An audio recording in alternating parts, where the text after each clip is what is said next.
All right, so it's we lost some in the break, but I think people will come in if they hear us. I'm very happy to introduce Junji, Dr. Ji, as the next speaker.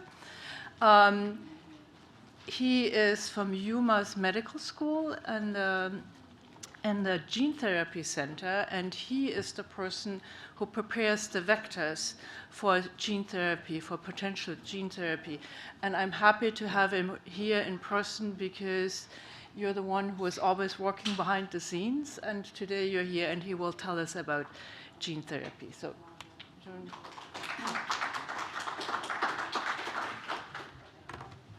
I'm very happy to be here today. So I will talk about the gene therapy in general. So the concept of gene therapy was proposed in 1980s. Now, there are several gene therapy products used for human patients right now. So talking about gene therapy, that means this therapy is gene-based. So what's gene? In our cells, the chromosomes, genes are received in there and encodes proteins and function in our cells. If those genes don't work properly, we may have problem. So this gene, why they have problem? So most of the time they mutated. These mutations are either from our parents or they mutated when we exposed to environment or when we age. We know that not all the mutations cause problem, but some mutations do cause real health problem. This problem can be loss of function. That means when we miss the genes, we don't have this protein or enzyme, then we lost the function. The second is that the mutation gain functions and is toxic to our cells. In this case, we need to repress the mutating genes for therapeutic purpose. So as I just mentioned before, there are two types of mutations. One is loss of function, one is gain function. For loss of function, we can just put a correct copy in our cells, then it works as a correct copy, then rescue the function of the cells. The second, if a gain function, we can use gene silencing strategy to inhibit the toxic gene, then our cells become normal. Recently, there's a game changer called gene editing. Actually, they can fundamentally change our chromosome, make the mutant genes into correct sequence. Then it can work both for loss of function or gain function.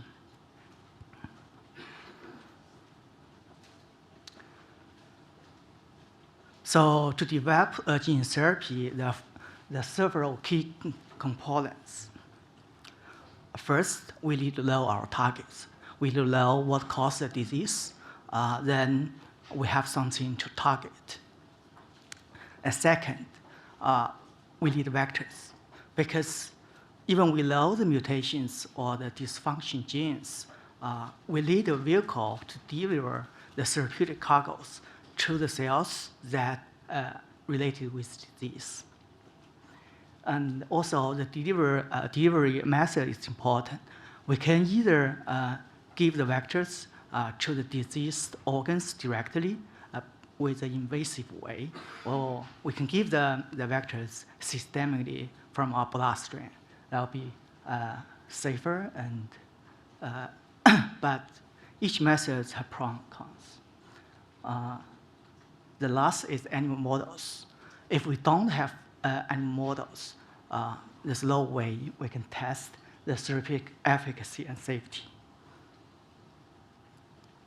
Talking about the vectors, there are viral vectors and non-viral vectors. At the very beginning, there's a retrovirus.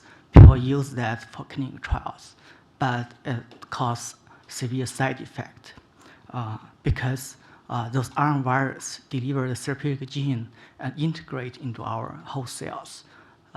If the integration happens in some important genes, it actually will cause problem. Then adverse. The adverse was, I would say that the first used adverse viral vectors to treat human patients because of the severe immune response killed the first patients when it get into clinical trials. I think the most popular gene therapy virus is AAV virus now. I will discuss advantage of this virus in following slides. And also, there are also long viral vectors, like the messenger RNAs. They can package into little particles. There's another way to deliver our therapeutic cargoes into disease-related cells or use as a vaccine. So as I said, that the desired feature of viral vectors for in vivo gene therapy should contain several features. First, it has to be very high efficient, because usually for virus delivery method, we want one shot to cure the disease. That means it can widespread the disease-related cells. The second, that it should be very sustainable. For viral vectors, we want one shot for whole life, not like the ASOs or small molecule compounds. We want fixed problem from the root. As I mentioned in the beginning, we don't like this virus-related toxicity or immunogenicity because it's virus. Even they are not pathogenic related, our host cells will still treat as a foreign reagents we'll try to get rid of with our immune system. We want the therapeutic reagents stay in our cells as long as they can. The last is that we don't want the therapeutic sequence or cargoes integrate into our host genomes, because that could be problematic.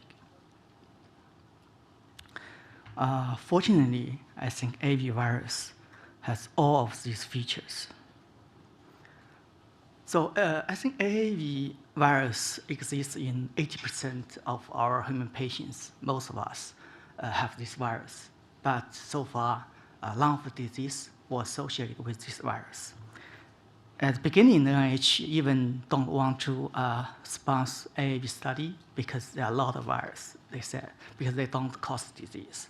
But fortunately, this is ideal gene therapy delivery vehicles. For AAV gene therapy, it works as a chain. The capsid will determine where the therapeutic cargo go, and once the virus gets in cells, it will release the genome and serve as therapeutic cargoes or active drugs. Right now, there are many AAV gene therapy products on the clinical trials, but I would say that the CNS-related disease is the most interest.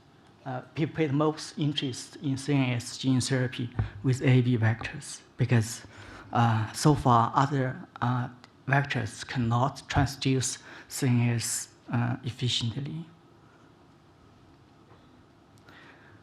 Right now, there are 6 AAV medicine on the market to treat different diseases, including the first one, I think, is Zolgensma, was approved in the US.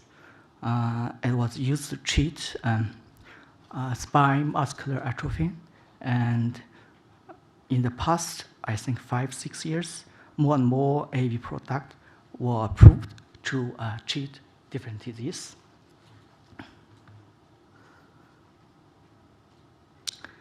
So I will talk about 2 examples that we are working in the lab to show how this gene therapy works.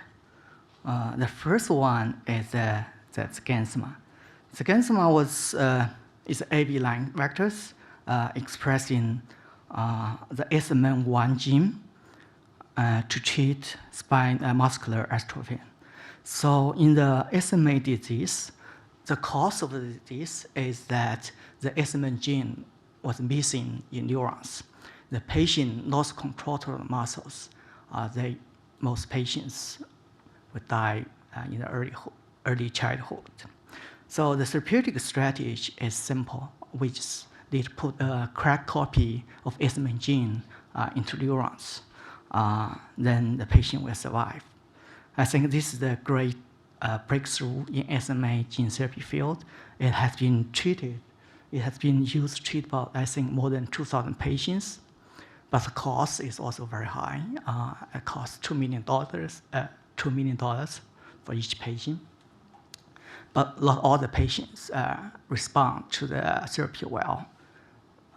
It still has some side effect. 90% of them has liver abnormality, but I think several patients died because of severe liver toxicity. So we're thinking that the drawback of the current Zolgensma vectors is that they use the strong ubiquitous promoter to express SMA gene in whole body. So in a healthy human being, the SMA gene is not only expressed in brain, but also other organs. In patients, they miss this SMA gene very well. But if we use a strong SMA promoter, use a strong ubiquitous promoter like the Zolgensma showed in the middle, then actually it may cause the SMA expression, high SMA expression in some unwanted tissue. So SMA expression, SMA gene is kind of a housekeeping gene. It's very critical for many important cellular pathways. Too much SMA, too much important protein may cause problem as well. So we're thinking, how can we restore the missing SMA gene expression back into physiological level? By doing this, we may be able to further improve the AAV vector therapeutic efficacy and safety. So the strategy is pretty simple. We replace the CB promoter with the endogenous SMN promoter. So by doing this, that when AAV gets into the cells, the endogenous SMN promoter will drive SMN expression. So kind of we can make the SMN expression back to physiological level, even not maybe can restore the missing SMN gene in single cell level, but our data show it's quite promising. So this project was led by two postdocs in the lab. As I mentioned at the beginning, the SMN promoter was used instead of the ubiquitous chicken beta-globin promoter, and we also optimized the SMN coding sequence. By doing this, you can see that compared to the benchmark vectors, which is identical with the Zolgensma vectors, the median survival of the benchmark vectors at high dose, I would say, is about 50 days. In the second generation vectors, we caught, it can extend the survival more than 19 days. In a long-term follow-up study, actually we found that once we modify the current SMA vectors, we extend the survival of this disease mice up to 11 months. So this is a significant improvement. That means we have AAV medicines for certain patients, but there's still room to make them even better. The second example is the Alexandra disease. I think was mentioned in the previous talk. So this project is led by Dr. Wasserman.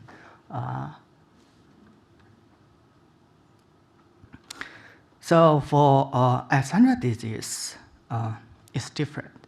In the exercise, it has a mutant GFAP protein. So this mutation is toxic.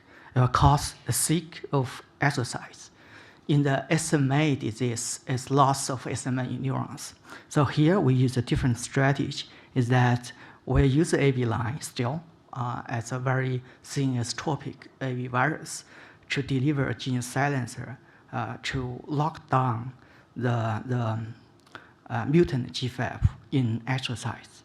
So the GFAP local mice shows that there's low severe or neurologic defects that make silencing the GFAP is an ideal therapeutic strategy to treat Alzheimer's disease.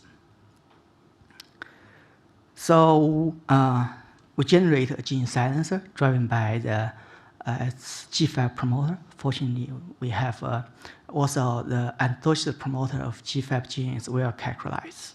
We take that advantage and drive optimized GFAP artificial microRNA.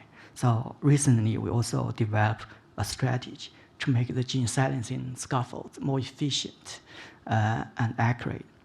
With the combination, we found that after we inject the AV line vectors expressing GFAP silencer into Alzheimer's disease mouse, we can silence the GFAP gene back to the wild type mouse level. So in the middle, the mice, the disease mice, was treated with artificial micron control. Compared to the healthy carrier, the GFAP expression is, I think, has almost doubled. But once we inject the artificial microRNA vectors into the disease mice, the expression level back to normal. So almost comparable to the health carrier. Unfortunately, this disease mouse model don't have severe phenotype. But Dr. Massin and Magnan, they developed rat model. They have severe phenotype. Then we inject into the Alzheimer's rats with the same A vectors. The gene silencer we designed was targeting the conserved region with multiple species. We hope if it can work in mice and rats, this silencer is supposed to be functional in human beings as well. So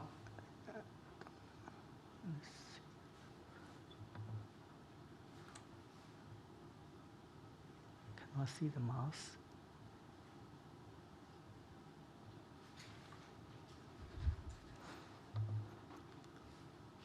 So this is the health control. They will not inject with anything. The second row is the rats treated with A vectors. As if you look at the size, it's smaller than the health carrier, but they move quite well. Yet the bottom one, you can see that's diseased rats. She slept multiple times and walked very carefully on the ladder.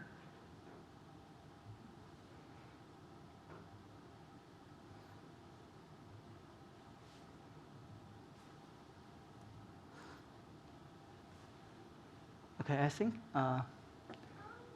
AV gene therapy is still, I would say, that at early development, but they do bring hopes for incurable brain disease, especially for rare disease.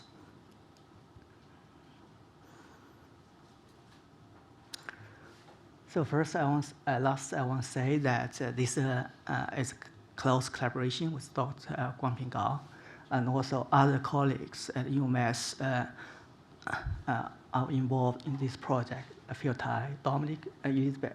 And also, I would like to thank Dr. Abby, Dr. Massin, and Hagman, who provide the Alzheimer's mouse and rat model. As I said, without this disease model, there's no way we can evaluate the AAV vectors on the efficacy and safety. Last is that vector produce all these vectors. Those two research projects were sponsored by Cambridge and Alzheimer's Disease Foundation. And also, I would thank EI Foundation for the support that we have the opportunity to work on the FOH gene therapy program. Thank you.